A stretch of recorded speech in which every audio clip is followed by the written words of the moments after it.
नमस्कार दोस्तों, स्वागत है आपका हमारे YouTube चैनल में। मैं नितिन सोनी और आप देख रहे हैं हमारा चैनल डीजी शिक्षक। Remote sensing and course GIS course की यूनिट 3 है, इसको हम डिस्कस करेंगे। यूनिट 3 के बारे में हम पढ़ेंगे। इससे पहले अपन ने डिस्कस कर चुके हैं कि सैटेलाइट क्या होता है और वो कैसे काम करता है, और GPS क्या होता है, ये अपन प्रीवियस यूनिट्स में अपन डिस्कस कर चुके हैं। तो अब देखते हैं कि सैटेलाइट का अपन को पता है, सैटेलाइट जो अर्थ का ऑर्बिट करता है वो अपन को पता है, बट उसमें जो सेंसर्स होते हैं वो कैसे काम करते हैं। तो रिमोट सेंसिंग सेंसर्स के में अपन डिटेल में आज पढ़ेंगे। तो उसमें पहला क्वेश्चन आता है, what is the satellite in remote sensing. देखिए, तो सैटेलाइट होता है, सैटेलाइट एक ह्यूमन मेड ऑब्जेक्ट है जो अर्थ के अराउंड, जैसे ये अर्थ के चारों तरफ घूमता है और उसके चारों तरफ ऑर्बिट करता रहता है और इन्फॉर्मेशन गैदर करता है। जैसे कि ये आपकी अर्थ है, अर्थ के चारों तरफ ये ऑर्बिट करेंगे सैटेलाइट्स, और जो भी इंफॉर्मेशन है वो आपकी कैप्चर करते रहेंगे। तो उसके लिए आपका सैटेलाइट यूज़ में लिया जाता है। सैटेलाइट के थ्रू अपन कोई भी इमेज को कैप्चर कर सकते हैं, कोई इमेज को टेम्परेचर को मेजर कर सकते हैं, एनालाइज कर सकते हैं, मैपिंग कर सकते हैं, बहुत सारे वर्क कर सकते हैं। तो satellite is a object that use for the orbit in the earth, earth के चारों तरफ ऑर्बिट करने के लिए अपन यूज़ में लेते हैं। उसके बाद बात करते हैं अपन सेंसर। तो सेंसर एक इंस्ट्रूमेंट है जो एक सैटेलाइट के अंदर फिट किया जाता है, सैटेलाइट के अंदर प्रोवाइड किया जाता है, जो डेटा को कलेक्ट करता है या डेटा को डिटेक्ट करता है with the using of energy. वो एनर्जी अर्थ से जो भी कैप्चर होती है उस अर्थ एनर्जी को वो कैप्चर करेगा। जैसे कि ये दो टाइप के आपके पास इशू होते हैं, पहला होता है पैसिव और दूसरा होता है एक्टिव। एनर्जी को ये एब्जॉर्व करके आपको डिटेक्ट करते हैं। एनर्जी कोई भी हो सकती है, आपका हीट हो गया, लाइट हो गया, रेडियो वेव हो गई, ये सारी एनर्जी अवेलेबल होती है। तो पैसिव सेंसर्स जो होते हैं ये केवल नेचुरल एनर्जी होती है, लाइक सनलाइट वगैरह है, इनको एब्जॉर्व करते हैं और आपको डेटा प्रोवाइड कराते हैं। फॉर एग्जांपल, जैसे नॉर्मल डिजिटल कैमरा है वो लैंड साइड सैटेलाइट सेंसर पे वर्क करता है। मतलब कि लैंड साइड जो भी आपका ज़मीन के ऊपर उसको कैप्चर करेगा और डेटा को आपका एक्सेस कर लेगा। ये आपको होता है पैसिव सेंसर। और एक्टिव सेंसर्स जो उसकी खुद की एनर्जी होती है, वो खुद एनर्जी एमिट करते हैं और उसका रिफ्लेक्शन मेजर करते हैं। फॉर एग्जांपल राडार, राडार एक बहुत बड़ी एग्जांपल है। ये जैसे नाइट के टाइम पे क्लाउड वगैरह है या कोई आप बोल सकते हैं क्लाउडी एनवायरनमेंट के अंदर अर्थ सरफेस का डेटा अगर आपको कैप्चर कर रहा है, that is the active sensor. Active sensor थोड़े से एडवांस होते हैं आपके स्कैनिंग के लिए। नेक्स्ट होता है आपका स्कैनिंग सिस्टम। स्कैनिंग सिस्टम क्या है? Scanning system, what is scanning system, ये थोड़ा सा इंपॉर्टेंट क्वेश्चन है। ये इंपॉर्टेंट की दृष्टि से आप देखिएगा इसको। देखिए, रिमोट सेंसिंग सेंसर्स अर्थ के सरफेस को स्कैन करते हैं। दो मेन मेथड्स होते हैं इसके, मतलब जो मेथड्स को एक्सेस करने के लिए जो यूज़ में लिया जाता है वो आपका यूज़ में लिया जाता है स्कैनिंग सिस्टम के। इसके जो स्मॉलेस्ट यूनिट होती है वो आपके पिक्सल होता है, पिक्सल्स के अंदर डेटा को रिकॉर्ड करेगा और एक लाइन या मल्टीपल स्टेप्स को एक साथ में ये आपका एक्सेस करता है। तो इसमें पहला आता है अक्रॉस ट्रैक स्कैनिंग, जिसे विस्क बूम स्कैनर भी अपन बोलते हैं। ये एक rotating mirror side to side move करते हैं और डेटा को कैप्चर करते हैं। मतलब एक बार इधर गया, बाद में इधर आया, इधर गया, इधर गया, इधर गया, इधर आया। इस तरीके से अगर कोई आपका एक्सेस कर रहा है, that is the whisk boom, या फिर अपन बोल सकते हैं अक्रॉस ट्रैक स्कैनिंग अपन इसको बोल सकते हैं। एक लाइन होती है वो सैटेलाइट में आगे बढ़ती रहती है। ये थोड़ा सा सिंपल होता है, इसका थोड़ा सा अगर अपन डिसएडवांटेज देखें, थोड़ा सिंपल है और परपेंडिकुलर के अंदर ये वर्क करता है। इसके दूसरा डिसएडवांटेज इसका, एडवांटेज इसका अपन बोल सकते हैं सिंपल टेक्नोलॉजी है, और डिसएडवांटेज इसका कि ये थोड़ा सा डिस्टॉर्ट कर देता है, इमेज एजेस वगैरह थोड़ा सा क्लियर नहीं आती है या स्लो चलता है, इस वजह से यूज़ में लिया जाता है। जैसे लैंडसैट 1, लैंडसैट 5 ये जो यूज़ में लिए जाते हैं सैटेलाइट के अंदर, ये इसके एग्जाम्पल है। नेक्स्ट आपका एलोंग ट्रैक स्कैनिंग, जिसे अपन बोलते हैं पुश ब्रूम स्कैनर। ये जो यूज़ में लिया जाता है मल्टीपल डिटेक्टर्स को एक लाइन में अरेंज करता है। कि ये मल्टीपल डिटेक्टर्स है, इनको एक लाइन के अंदर अरेंज करता है कि भाई यहाँ पे भी, यहाँ पे भी, यहाँ पे भी, इन तरीके से इसको एक्सेस करता है। सैटेलाइट मूव करती है और एक साथ पूरी स्ट्रिप को कैप्चर करती है, कि ये सैटेलाइट पूरा कैप्चर करेगा अर्थ के चारों तरफ, और जो भी इमेज होगा उस इमेज को एट ए टाइम के अंदर वो कैप्चर करके आपको शो करता है। That's why it use at the along track scanning, जिसे अपन बोलते हैं पुश ब्रूम।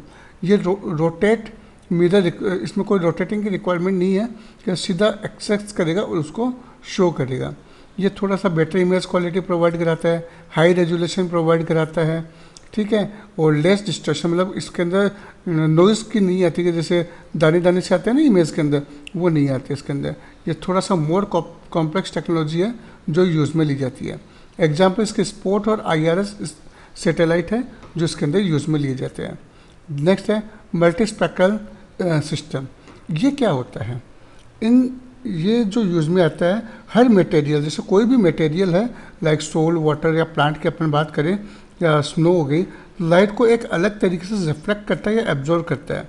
इस वजह से ये अलग अलग लाइट बैंड में अलग अलग सिग्नल्स मिलते रहते हैं कि विजिबल है देन इतनी वेथ है, या रोड है तो इस मतलब विजिबल देता आएगा तो इतना एम्पेयर के अंदर ये आपको शो करेगा। नियर बाय इंफ्रारेड है तो किस तरीके से शो करेगा। तो ये अलग अलग डेटा को ये शो करने के लिए यूज़ में लिया जा रहा है। अलग अलग लाइट बैंड के अकॉर्डिंग ये सिंपल ये सिग्नल्स आपको प्रोवाइड कराता है।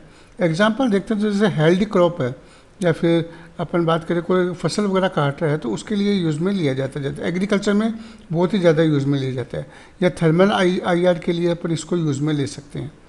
नेक्स्ट बात करते हैं अपन ऑर्बिट और स्वेट क्या होते हैं। ऑर्बिट ऑफ सैटेलाइट, ऑर्बिट का मतलब होता है कि एक कर्व्ड पार्ट, मतलब एक पार्ट जो होता है उसको अपन ऑर्बिट बोलते हैं। अब ये जियो स्टेशनरी ऑर्बिट होते हैं और सन सिंक्रोनस ऑर्बिट होते हैं, जैसे पोलर ऑर्बिट बोलते हैं। जियो स्टेशनरी ऑर्बिट का मतलब होता है कि सैटेलाइट एक ही पॉइंट पर फिक्स रहती है, वो वहाँ से वो उसको एक्सेस करता रहता है। जैसे कि सैटेलाइट मैंने यहाँ लगा दी अर्थ के ऊपर और यहाँ से ये कैप्चर करता रहेगा, यहाँ से हिलेगा नहीं है, तो इसे अपन बोलते हैं जियो स्टेशनरी, मतलब फिक्स जगह ये यूज़ में ली जाती है। 36,000 किलोमीटर तक अर्थ के डेटा को एक्सेस कर सकता है। जैसे वेदर फोरकास्टिंग हो गया, टेलीकॉम हो गया, मोबाइल फ़ोन के लिए, इनके लिए यूज़ में लिया जाता है। नेक्स्ट आपका सन सिंक्रोनस ऑर्बिट, ये जो यूज़ में आता है ये रोज़ एक ही लोकल टाइम पर सेम प्लेस करके ऊपर पास होती है। मतलब ये एक पर्टिकुलर लोकल टाइम के ऊपर आती है, वो वापस प्लेस हो जाती है, बाद वापस घूम के आती है, उसी पे वो एक्सेस हो जाती है। ये बेस्ड होता है अर्थ ऑब्जर्वेशन के लिए कि भाई अर्थ के ऊपर कोई बारिश वगैरह है, या फिर एक गूगल मैप वगैरह है, या नासा के लिए अपन बोलते हैं, तो वहाँ पे ये यूज़ में ली जाती है। इसरो वगैरह के अंदर ये यूज़ में लिया जाता है। नेक्स्ट देखते हैं स्वेट क्या होता है। स्वेट का मतलब होता है कि एक पास में सैटेलाइट कितना वाइड एरिया कैप्चर कर सकता है। मतलब कि यह सैटेलाइट है मेरा, ठीक है, इस सैटेलाइट के थ्रू कितना एरिया में कैप्चर करूँगा एट ए टाइम के अंदर, कितना डेटा मैं कैप्चर कर रहा हूँ, वो मेरे को प्रोवाइड करता है स्वेट। मतलब विड्थ ऑफ एरिया, मतलब कितना डेटा मैंने कैप्चर किया, वो स्वेट कहलाता है। दो तरीके से होती है ये, वाइड स्वेट और नैरोवर स्वेट। वाइडर का मतलब कितना लार्ज एरिया या कितनी लेस डिटेल, एरिया बड़ा होगा और डिटेल्स कम होगी, that is the wider. Narrower का मतलब एरिया बड़ा होगा, एरिया छोटा होगा, डिटेल ज़्यादा होगी, तो इसे अपन बोलते हैं हाई रेजोल्यूशन के अंदर डिटेल देना। कि भाई छोटी सी इमेज है, इमेज छोटी सी है पर डेटा उसके अंदर खूब सारा आ रहा है, उसको जूम कर करके आप देख सकते हो, that is a narrower. Wide के अंदर इमेज तो बहुत बढ़िया पर आप जैसे जूम करते हो डिटेल्स ही नहीं आती है, that is the sweat. It is a satellite has, जैसे कि एग्जांपल देखते हैं अपन कि एक सैटेलाइट का स्वेट 150 किलोमीटर है, हर पास में वो 150 किलोमीटर वाइड स्ट्रिप कैप्चर करती है, मतलब 185 किलोमीटर का एरिया वो कैप्चर करती है। ये आपका इसके अंदर यूज़ में लिया जाता है। अब थोड़ा सा एक इंटरेस्टिंग टॉपिक है इसके अंदर, ये लास्ट में ऐड किया इन्होंने, history and the development of remote sensing, it is the important part. ये थोड़ा सा आपके लिए एग्जाम की दृष्टि से इम्पोर्टेंट हो सकता है। रिमोट सेंसिंग जो है इसको डेवलप किया गया कैसे, लॉन्ग टाइम, बहुत ज़्यादा टाइम लगा था इसको भी डेवलप करने के लिए। सिंपल कैमरा से एडवांस कैमरा तक सेंसर में ही आए हैं। तो सबसे पहले 1858 के अंदर पहला एरियल फोटो लिया गया था एक बैलून के थ्रू। जैसे बैलून है, बैलून के ऊपर कैमरा लगा के बाद में एक पहला फोटो लिया गया था एरियल फोटो, दैट इज 1858। ये थोड़ा सा ध्यान में रखना अपन को। नेक्स्ट है WWI एंड WWII, तो इसके अंदर यूज़ में लिया मिलिट्री स्पाइंग के लिए, ये यूज़ में ली गई थी फोटो कि भाई जासूसी के लिए जो इमेज यूज़ में ली गई थी उनके लिए ये यूज़ में लिया गया था। बाद में इसका थोड़ा सा डेवलपमेंट हुआ 1960 के अंदर। तो first time weather satellite launch हुआ था कि मौसम विभाग के लिए जो लॉन्च हुआ था 1960 के अंदर आया था। बाद में 1972 के अंदर नासा ने लॉन्च किया लैंडसैट 1, ये थोड़ा सा ध्यान रखना, लैंडसैट 1 1972 के अंदर थोड़ा सा ध्यान में रखने लायक है आपका। 1980 से 1990 के अंदर 1980 से 1990 के अंदर एडवांसमेंट किया गया इसमें कि भाई आपका क्या यूज़ में, जैसे डिजिटल सेंसस, इमेज प्रोसेसिंग जो आजकल बहुत ज़्यादा यूज़ में आ रही है, वो यूज़ में ली गई थी। बाद में 2000 से लेकर अभी तक use of AI, machine learning, real time data, cloud compute, data online he cloud पे स्टोर हो जाता है। इमेज आपको स्टोर करने की एक्सेस नहीं है, जैसे अपन गूगल इमेजेस के अंदर या गूगल मैप के अंदर यूज़ में लेते हैं वो वाला। अब इंडिया का क्या रोल रहा है इसके अंदर? इंडिया ने, जैसे कि इंडिया ने अपना पहला रिमोट सेंसिंग सैटेलाइट लॉन्च किया था जिसका नाम था IRS-E। ये पूछा जा सकता है इंडिया का पहला सैटेलाइट कौन सा? IRS-1A। तो इसको थोड़ा इंपॉर्टेंट रखिएगा। IRS-1A 1988 के अंदर लॉन्च किया गया था। बाद में और भी बहुत सारे हैं, जैसे और भी ज़्यादा यूज़ में आए फोरकास्टिंग के लिए, इनके लिए भी यूज़ में आने लगे। कार्टोसेट, रिसोर्स के लिए, ओसिन सेट के लिए, और इनको मॉनिटर करने के लिए अपने बहुत सारे नेचुरल डिजास्टर के लिए, जैसे आजकल क्या होता है 3 घंटे पहले मैसेज आ, जैसे अभी मेरे मोबाइल में मैसेज आया कि भाई बारिश होगी, तो ये पहले ही फोरकास्ट हो जाता है, उसके लिए यूज़ में लिया जा रहा है। तो अपन समरी देखते हैं कि अपन ने क्या पढ़ा आज इस 3rd यूनिट के अंदर। 3rd यूनिट में पहले अपन ने सैटेलाइट के बारे में देखा, सैटेलाइट क्या है, सेंसर्स क्या है। तो सैटेलाइट अपन को पता है कि ह्यूमन बेस्ड ऑब्जेक्ट है जो यूज़ में लिया जाता है अर्थ के लिए ऑर्बिट करने के लिए, और सेंसर एक इंस्ट्रूमेंट है जो डेटा को कलेक्ट करता है। पैसिव और एक्टिव दो तरीके से, पैसिव नेचुरल लाइट होती है, एक्टिव राडार के लिए। स्कैनिंग सिस्टम देखिए अक्रॉस ट्रैक और along track, line by line कर रहे हो देन द आपका अक्रॉस ट्रैक है, और पूरा को एक साथ कर रहे हो देन द अलोंग ट्रैक है। मल्टी स्पेकल सिस्टम के अंदर अपन ने देखा कि कैसे अलग अलग बैंड की इंफॉर्मेशन देता है, बहुत सारे अलग अलग, जैसे विजिबल है, इंफ्रारेड है, क्या है वहाँ पे, वो विजिबिलिटी के अकॉर्डिंग आपको डेटा प्रोवाइड कर रहा है, मटेरियल्स के according, then it uses a multi spectral data.